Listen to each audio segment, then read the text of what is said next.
Welcome to my Days of Our Lives official. I hope everyone is having a wonderful day.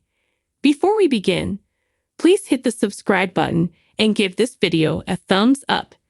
I understand that Sarah's paralysis is probably a recurrence of Maggie's from her first appearance on the program, but it hurts to do that to Lindsay Godfrey.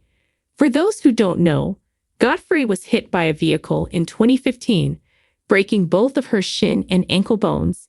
She wasn't paralyzed, but she was unable to walk for a while. Thus, this tale must be very personal to her.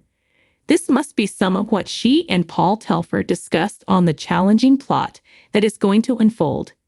Godfrey did recover completely, but I can't imagine having to go through anything similar as Sarah. Indeed, there is a lot of drama in the story of Xander's mother framing his nephew for the hit and run and crippling his bride the night of their wedding. Even typing it out is a hell. This will undoubtedly result in some incredible performances. Maggie's self-blame over misplacing the Horton Cottage keys already made me feel bad. However, the program has already put a character we were excited to meet in a difficult position. We've been waiting a long time to see Fiona, and while we anticipated an emotional and disorganized look, how in the world can you recover from something like this? How was Xander ever going to forgive or trust her? How were we able to? At the hospital, Fiona gives Xander a hug. That is the sin that Days irritably keeps committing. The program presents characters and very immediately makes us to test them, then attempts to get us to like them later on. Although I don't think Fiona will remain in the plot at all, I get the impression that by the time it's over, both we and the people on the painting will have forgiven her. Unlike this mystery and the way Annalyn McCord is portraying Maeve Abigail, which pleasantly surprised me.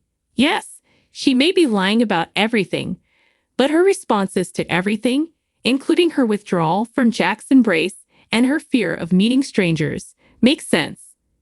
And I liked how Stefan reacted to the strange resurrection, and how the two brothers recapped Abigail and Gabi's antics in the scenes with Chad and Abigail on Friday.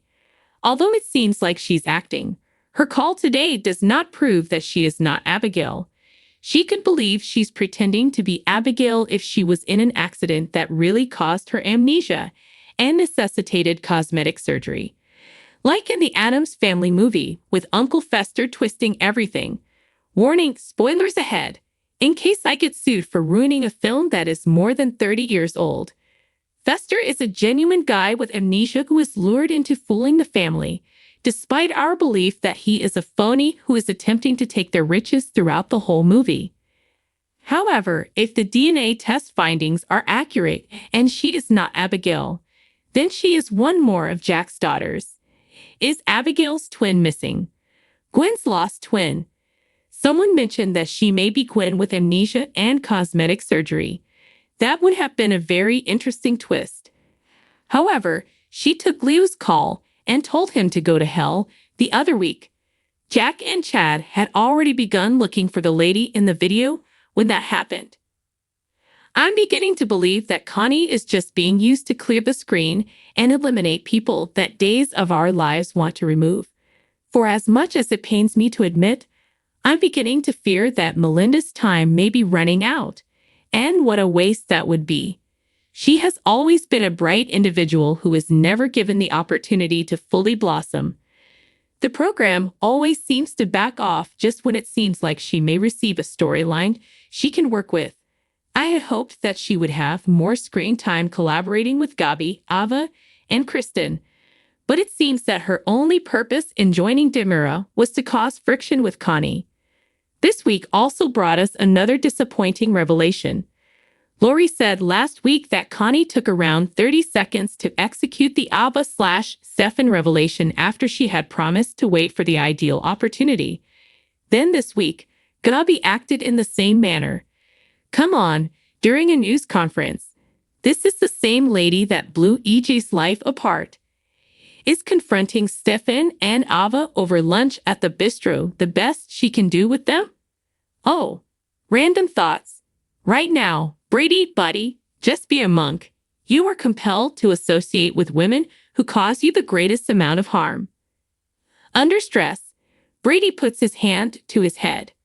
When Abigail said that Stephen O was named after the big guy, did anybody else see Chad shaking his head and giving a grunt? He called himself that. He wasn't. I'm grateful for the amusement. Billy Flynn. My curiosity about what the hell Dimara does is piqued even more when Gabi said how crucial Gabi chick is to Kristen's homecoming. EJ is still nowhere to be found. Although we will see him connect with Abigail next week, the non-existent post-baby things has been a major disappointment with him. Soon, please work out a plan of action with him. Rafe is still off-screen and in a coma.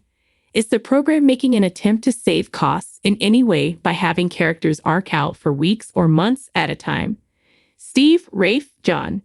According to spoilers for Days of Our Lives, Abigail Dimara will struggle to live up to all the demands placed on her. The pressure on Abigail to recall her previous life will only increase in light of the new DNA evidence. Even though Abigail won't want to disappoint Chad Dimara, Billy Flynn, and everyone else who loves her, she will feel as if she is a stranger in a foreign land. Eventually, Abigail could come to the conclusion that she needs a vacation from Chad and the optimistic expression in his eyes whenever they converse. All it will do is make Abigail feel bad about not being able to give Chad the complete recollection he so much desires. According to teasers for Days, E.J. Dimara, Dan Fierigel will meet Abigail at some point during the week of August 19 to 23. This is going to cause some embarrassment since EJ has never seen Abigail's face like this. When Abigail meets Chad's elder sister, however, intriguing things will happen. It seems that it could trigger a memory Abigail has connected to EJ, perhaps even the passionate relationship she previously had with him. Because of the several times they dated in 2014, Abigail and EJ ended themselves at the receiving end of Sami Brady's Allison Sweeney wrath. Even though Chad was unmarried and unattached at the time, he became unhappy when he learned about the events between EJ and the lady he was in love with. After he got back to Salem, Chad blew out at EJ as a result. Kate Mansi played Abigail back then, while James Scott continued to play EJ throughout that explosive plot. Naturally, it would be simple for Days to include a hazy memory that was captured on camera with Dan Fierigel and Annalyn McCord. But maybe Abigail will simply come clean about what she saw in her flashback. In any case, maybe Abigail will see the intense expression on EJ's face and realize that they had a past together. Days teasers predict that when Chad discovers later that Abby remembers anything, he will get some encouraging news. If Abigail's sole recollection is of a violent altercation with his brother, how would Chad feel? This may lead to a host of issues, particularly given how alone EJ feels after his breakup with Nicole Dinora, Ariane Zucker. Are Abigail and EJ preparing for a heartbreaking new chapter in their relationship? Whatever way you cut it, our projections indicate potential dimmer danger, so stay tuned to DOO for more. According to spoilers for Days of Our Lives, if Abigail chooses EJ over him, Chad will be saddened and enraged, at least while the majority of her memories are gone. Thanks for watching if you like this video, so please don't forget to subscribe my channel and don't miss any update.